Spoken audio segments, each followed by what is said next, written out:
Oblivion is quite relaxing when you think about it. Of course, you don't actually know you're in oblivion when you're in it. It's only when you begin to come out of it that you know you were ever there at all.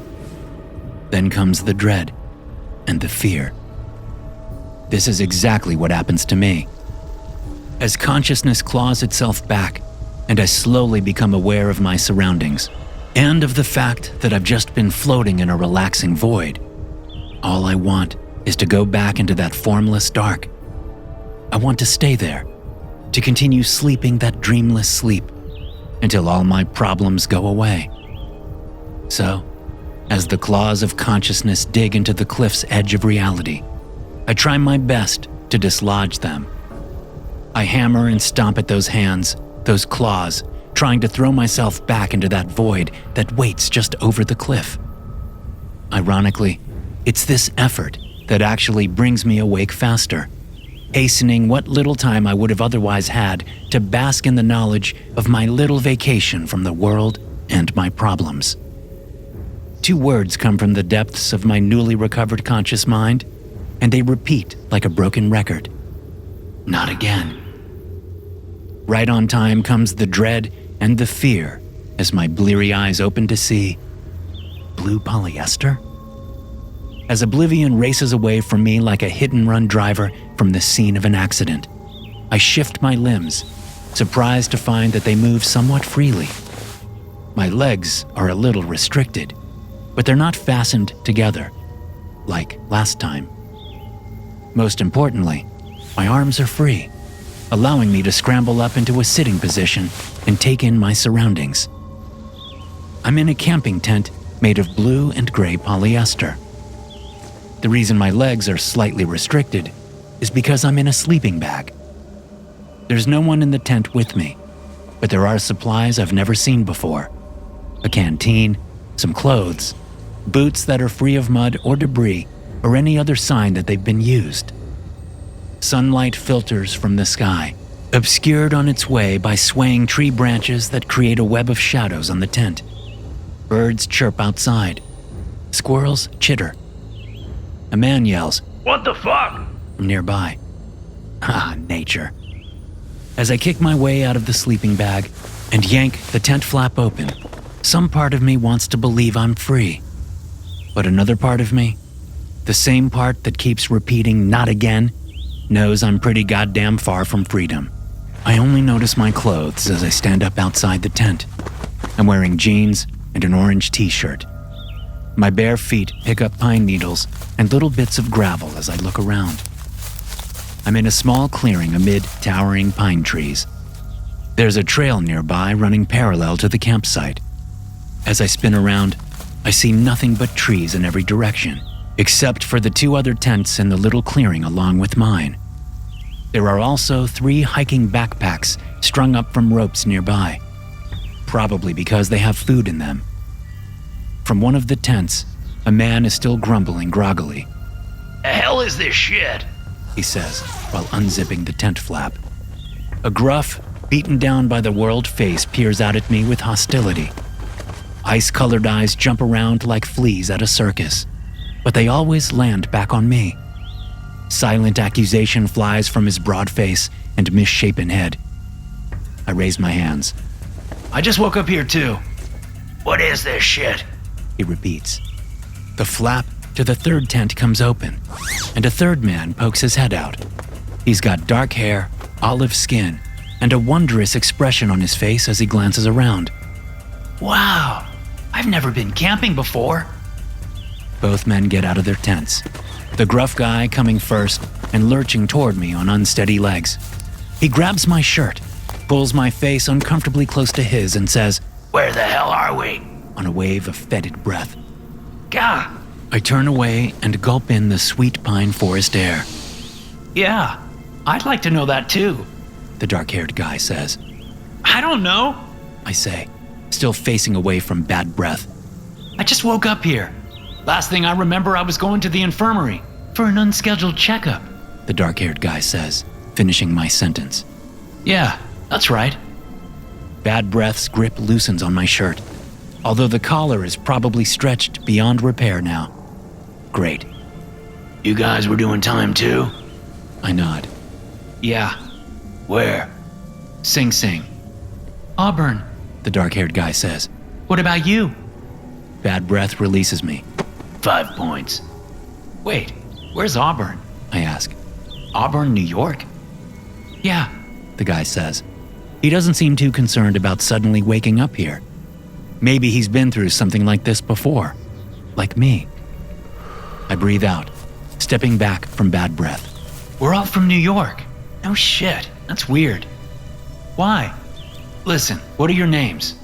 Bad breath answers first. Lusk. Moya. The dark-haired guy says. You? Clancy. I say. I think I know what's happening. Well, not really, but I've got some idea, and I don't think we're going to like it. Lusk steps toward me. What the hell does that mean? Moya steps over. It means that this is some kind of fucked up experiment, and we're probably going to have to fight for our lives.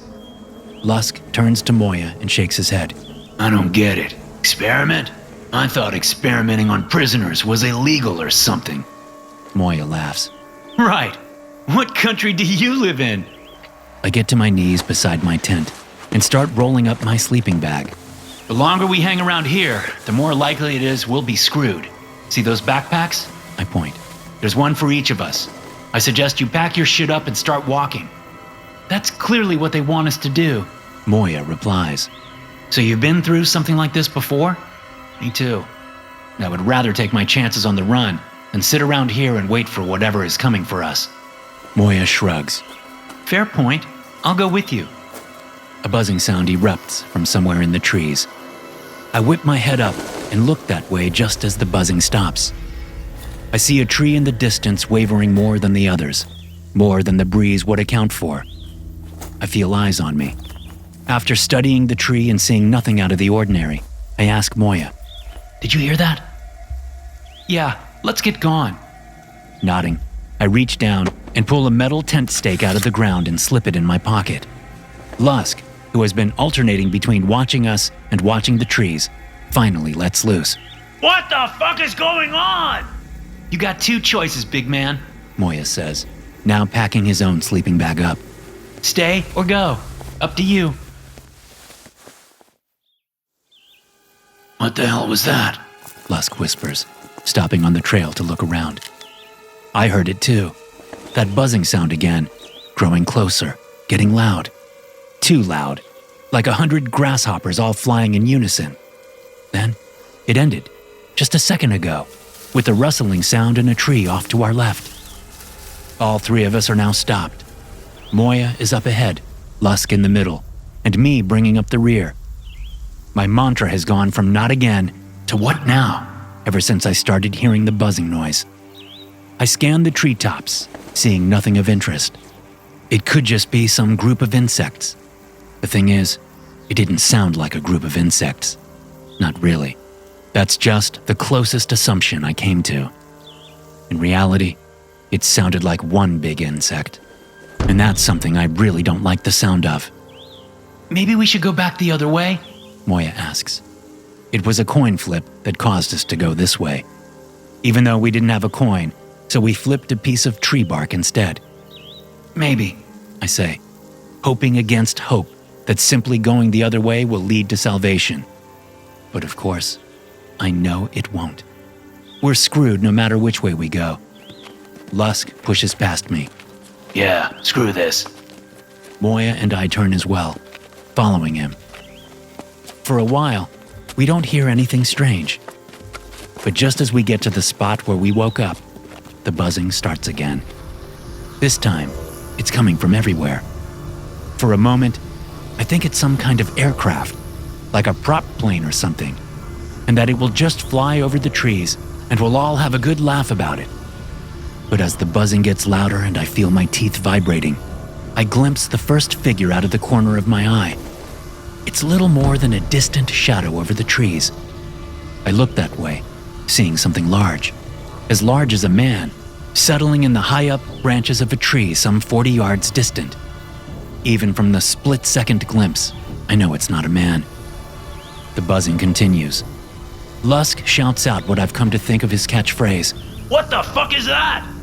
Following his stubby, pointing finger, I watch another man-sized creature settle in a distant tree.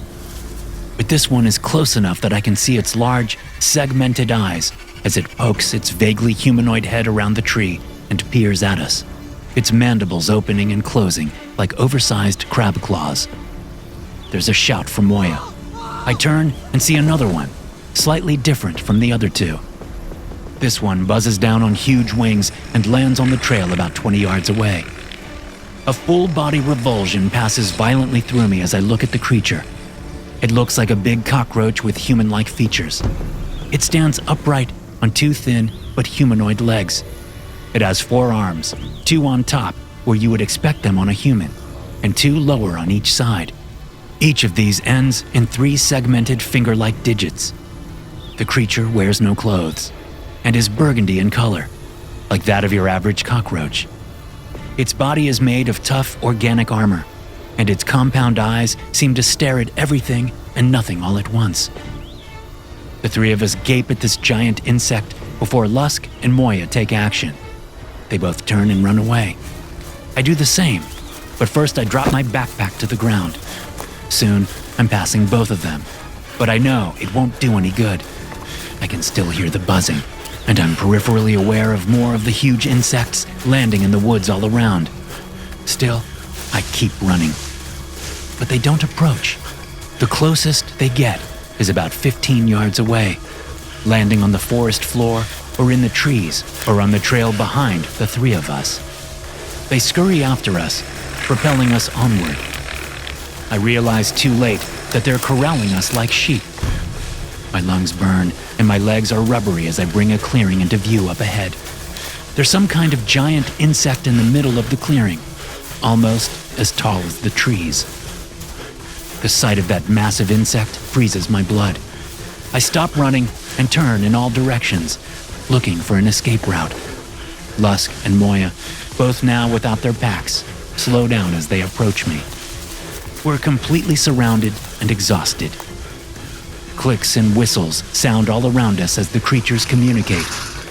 They close in from 3 sides, forcing us toward the clearing. I'm too tired to do anything else, so I walk forward, realizing when I get a clearer view that the giant insect is a statue of some kind, made mostly out of wood. I soon see several other people in the clearing with us, on the other side of the statue. Mostly men and women, but also a few children. As more of the insects come forth from the woods, some of them herding more people forward, I realize with growing panic that there are dozens of them. More than dozens. Maybe 200. They don't all look like giant cockroaches, although a good portion do. Many of them resemble locusts or cicadas. When they're not flying, the sound of their chitinous segments rubbing together is enough to drive me to the edge of madness. I look around for any sort of weapon to use, but there's nothing. There had been nothing in our supplies either. No pocket knives, no hatchets, no firearms. But I remember the makeshift weapon I slipped into a front pocket on a whim. A tent stake.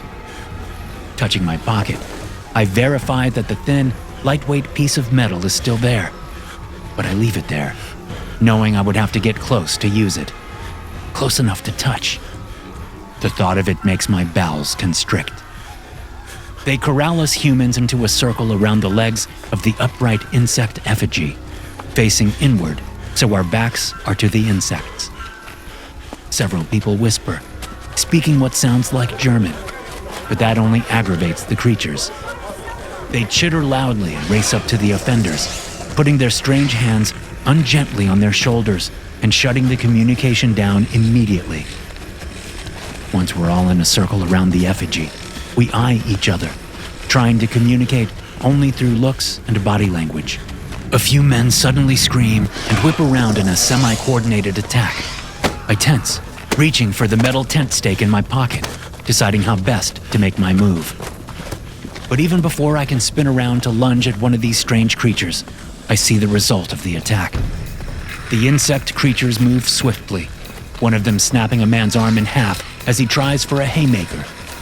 The man screams as bone punches through skin, a result of the deft movement and defense measures of the creature. Another of the attacking humans has his arms pinned to his sides by one creature, while another one comes up behind him and snaps its mandibles around the back of his neck. Blood spews out of the twin wounds as the tough mouth parts all but sever the man's head.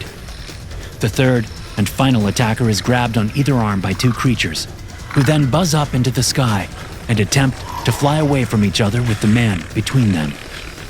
The rest of us watch as the man screams, legs kicking feebly in the air as his arms are yanked out of their sockets. His left arm gives first, skin tearing with a sound I will never forget as long as I live. Blood rains down on several of us as the man's body sags down, hanging from his one remaining arm.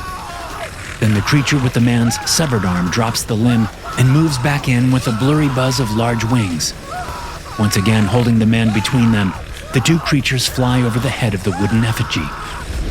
The man continues to scream as blood drains out of his wound, but his screams die down as each creature plunges one sharp limb into his stomach.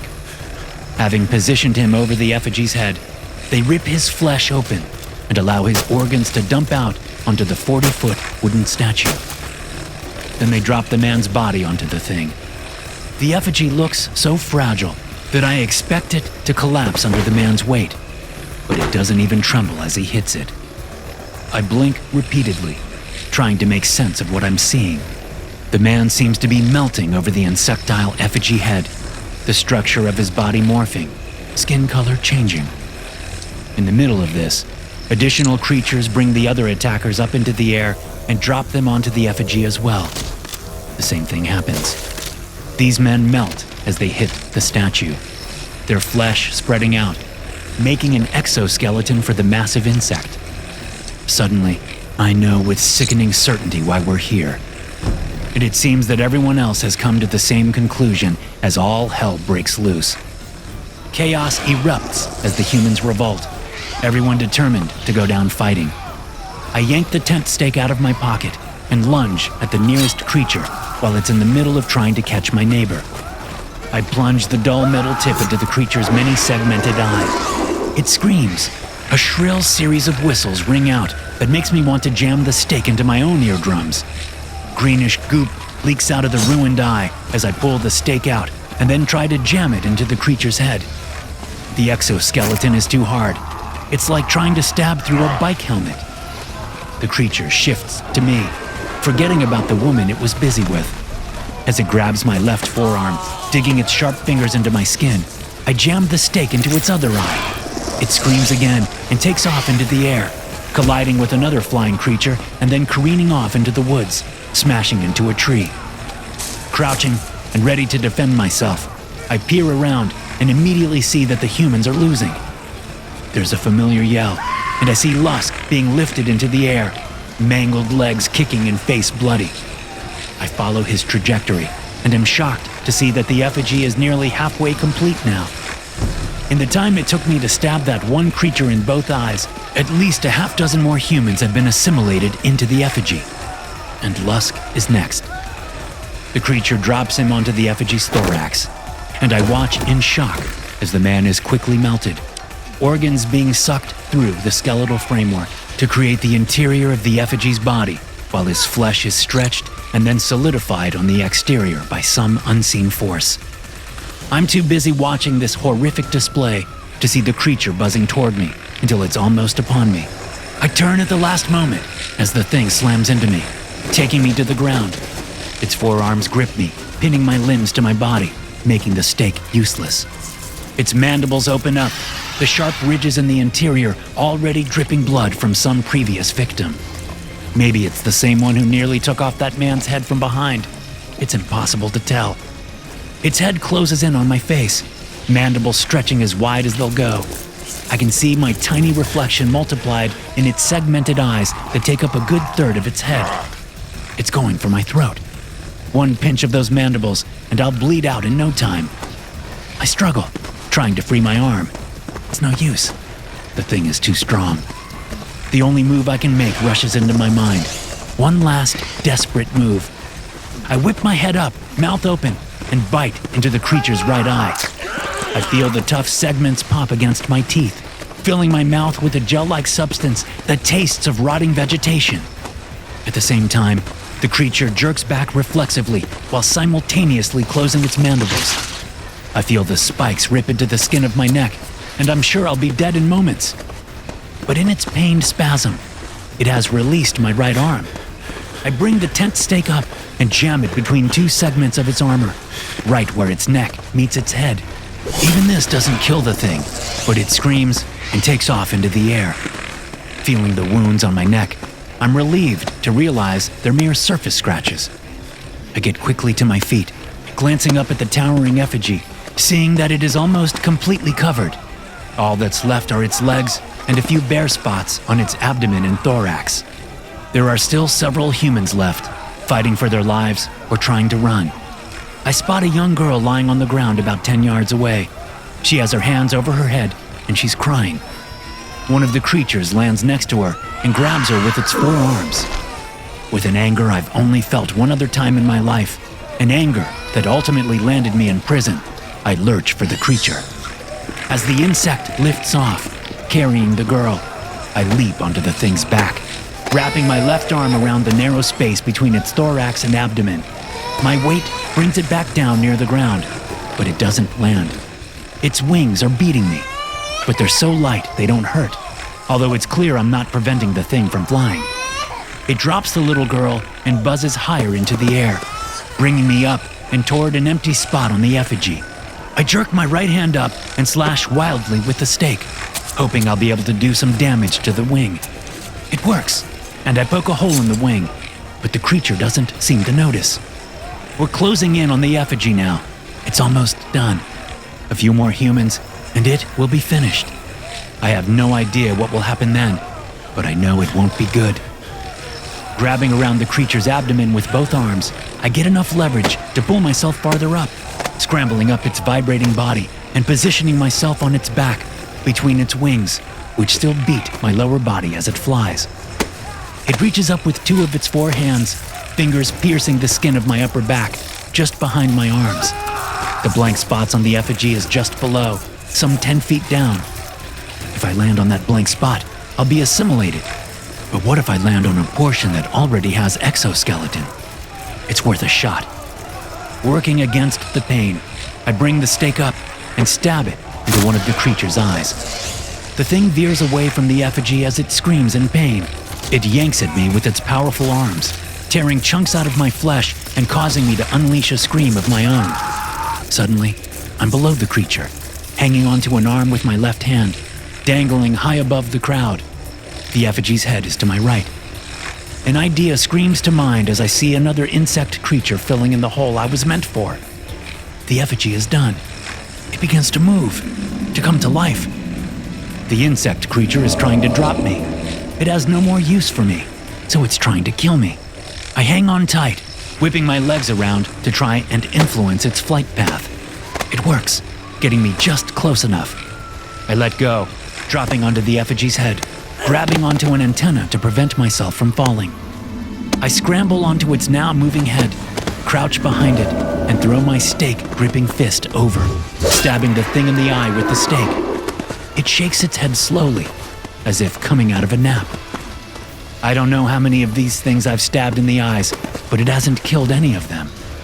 Then I notice a crack right down the middle of its head where two segments join together. I wonder. Worth a try.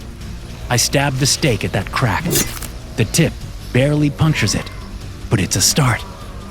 As dozens of creatures from below lift into the air to attack me, I do it once more. This time, it goes deeper.